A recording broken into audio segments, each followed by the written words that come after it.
getting much out of more hand intense now at the Bomas of Kenya. We're trying to make out. It's even getting more physical now. In fact, we had an update from one of our correspondents at the Bomas of Kenya. I think it's Nimrod Tabu through.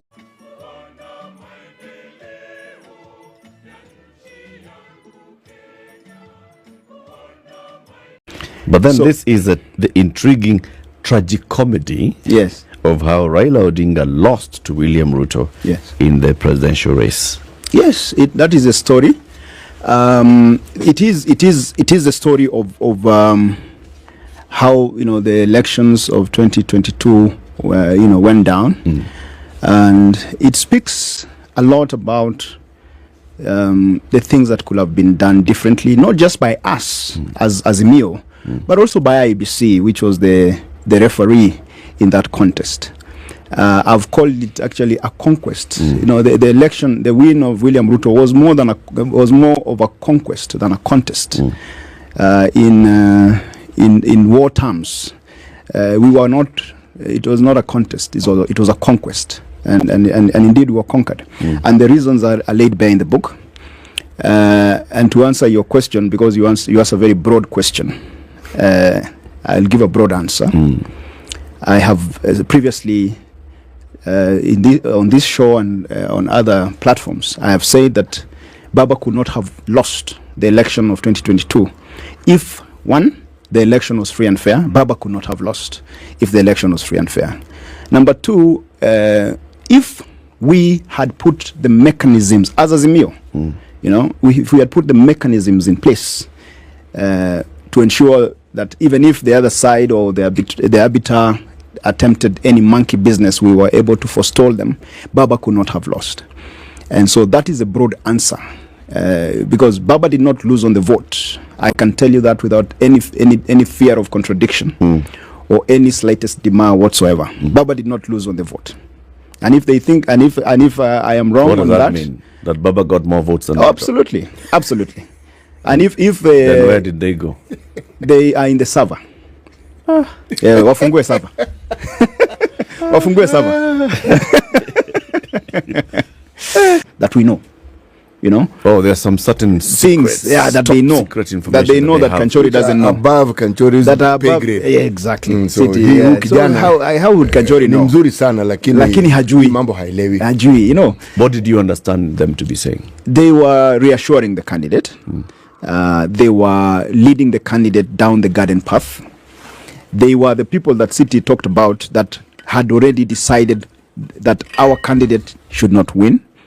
They were agents for the other side. But at that point, when you were hearing the advisors now chiming in and advising the candidate and telling the candidate, in fact, there are these things we've taken care of, one or two things have been sorted. In fact, Kanchori just doesn't know what we have done. Yes. What were you hearing them to be saying? Were you hearing them to be saying that they are also working behind the scenes to address these issues? Yes. You see that they were what? They were influencing. Yes, Eric. The system. When you're in the middle of in the thick of things, you are in the play. You're a gladiator in the ring. You're a player on the pitch. There are so many things that you're also juggling and whatever. And so when someone else comes and says, Kanchori, this one is taken care of, even when maybe you're 60% or 70% sure, you cannot also never, you're not a prophet and you're not a seer. So you can't say with certainty that you're right. So you are left with also some doubt, and they put doubt in you. Maybe I'm the one who is wrong. So you don't push beyond a certain point, because you also trust that what they're saying, they know what they're talking about. I mean, I'm not talking about people from the streets. I'm talking about Baba's closest allies and advisors. So, and they had, I wanted to believe that they had the most interest and investment in our candidate. So, but surprisingly, to the last minute, I started this immediately I was appointed. I think if you go back to the record, because the internet never forgets, I was appointed on the 6th. By the 9th, I was already on IEBC's neck. And do you know how much hit I took because of that? I was told, no, leave IEBC alone. You are overzealous. You are overzealous. We did not send you there to... I said, but what is my work? As a chief agent, what is my work if I cannot protect and if I cannot raise issues on the process? Because an election is not an event. So I started raising issues on the simulation, or the simulation, yeah? The simulation was shambolic. So when I raised those issues on the simulation being very shambolic, I was told, no. You know, those things you don't say. Those are things we will handle, diplomatically. You know, sometimes when you look at political activities now with the wisdom of hindsight, it is easy to impute nefarious intent, and yet there's actually none. What you're actually seeing is selfish intent in operation. When people feel that their interests have been taken care of, now, in this lies the nefarious nature of politics, because it then removes completely from its orbit the other reality for which this entire process was intended. And it focuses on the individual and the interest that they believe is theirs. And with the time they convince themselves it's actually theirs by right, they will find ways of explaining it. But this particular election, if I look at it again now with the wisdom of hindsight, it went beyond those boundaries. Because the one thing that was believed over time and which had entered the realms of our political narrative was that so long as the state supported you, you would win. And the state was represented by the president. Now, here we have a situation where the state, represented by President Uhuru, was behind one candidate, and somehow whatever was assumed was a done thing was not the done thing, it was the undone thing. So it makes me ask, this system that we have of a presidency, out that an IBC official was on the corridors of the Bomas and suspected how foul play, accusing the staff that she could be handling something in and out of the Bomas of Kenya. So how much power actually does the president have, and how much power does their deputy have?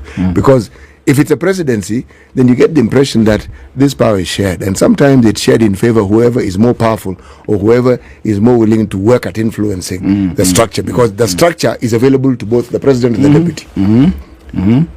You've said it. Oh, I've said it, have I? You've said it. Oh. You've said it. Yeah, I've said in the book, Eric, that we were talking about. Okay, let me correct one thing. We did not want the state to support our candidate.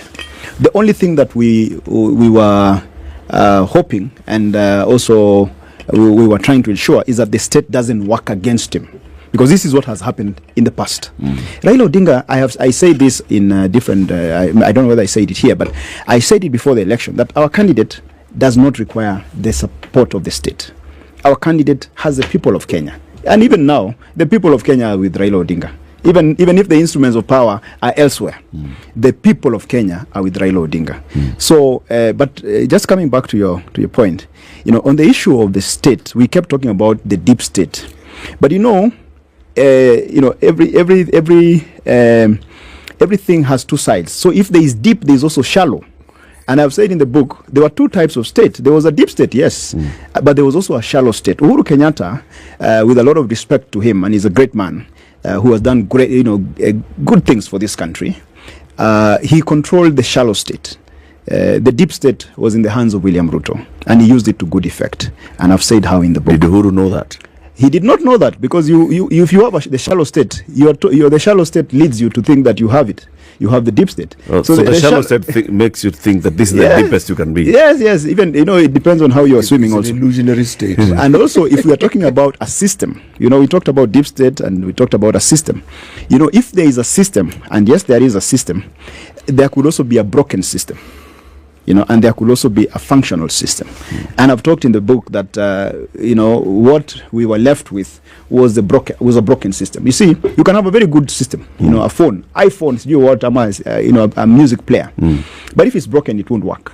And so that is what we were left with. Uhuru Kenyatta had a broken system that could not do anything. But not even Raila Odinga knew about it. You cannot. Raila has previously said, system or not, he also has his people in the system. There's nothing that happens in government, Raila has said before, that he doesn't know. The William Ruto side. So Eric, did Raila know that the system that they were looking at with Uhuru was a shallow end, was a baby pool? I have quoted Sun Tzu, The Art of War, the Chinese general. The Art of War in my book extensively. As the lawyers will say, extenso. And one of the things that Sun Tzu says is that war is all about deception. Political contests are actually like a war. They're a war situation. And war is about deception. So when you're near, you want to appear far. When you're far, you want to appear near. When you're strong, you want to appear weak. If you really want to win, you don't. When you're strong, you don't go and say, I am strong. You pretend to be weak. And William Ruto, I don't know, I think he has read that book, maybe and understood it, because he acted weak when he knew he was strong. And he acted like he was, he's a master of deception. And he's a master of reverse psychology. I've described it in the book. And these are men I know very well, fairly well. Let me not say very, but fairly well. And the whole, deception was the name of this game. So when they lead you to believe that you are strong, that you have everything, that you are the one who has the system, you are the one, when they know they're the ones who have it. So there. Now, clear something for us. You, as the chief agent, you had your eyes and ears on the ground, right? The last time you were here, you told us, well, you were having issues even up to the last minute in terms of deploying your eyes and ears on the ground, your agents at the polling station. Just remind us, what were the challenges with deployment of agents at the polling station? The deployment of agents is a product of a process. So that process is managed by an institution called the command center. Okay? So you're talking about a minimum of 46,000 agents if you want to have one in every polling station. And because of personnel challenges, you cannot have one, because if one gets sick or whatever it is, so there is a way to you need at least about 70,000 people to manage the election on election day. So election day monitoring is a very serious affair that requires serious organization. And as the chief agent, I am only one person. So I needed to be equipped with that structure. When we were appointed, we began our work of setting up that structure. But as we were doing that, and my colleagues, if they are to be honest, they will say this. The truth is very difficult sometimes to say, and I understand them. If they're still invested in hoping that something. Maybe they're hoping that something will still be thrown their way. But anyway, the truth sometimes is bitter, but it is the truth. And I like some of the people who have come out, even though they are, they may not like everything I've said, but they've said, let him say what is his truth. So the command center, when we were just setting it up, it was hijacked. Why was it hijacked? It was hijacked for two reasons. It was hijacked because of financial, considerations. There are people who wanted, it's a big financial, cash operation. Yeah. So there are people who wanted to make money out of it, and they wanted to be the ones running the show. But also there are people who had been planted by the other side, and they wanted to. It was a procurement opportunity, and I've described it in the book. So, they took over the command center. So without a command center, Eric, I can assure you. When you say they took over, yeah. So when you were appointed, you embarked on the journey of creating and establishing a structure below you. Yes. And then you're saying that people came and took over what? The structure or the command center? So what happened is this. So we as my, me and my team of we were only 5, the National Chief Agents team, as you remember it. We started, we had our initial meetings. We set out our terms of reference. We set out our organizational structure. We said, this is what we will need to do. But of course, you have to be empowered to do that. So while we were doing that, we were told, no, you guys, we even identified allocation. We identified everything. We identified the personnel, the key personnel that will have done it. Some of them are people who I know without any doubt will have delivered this thing.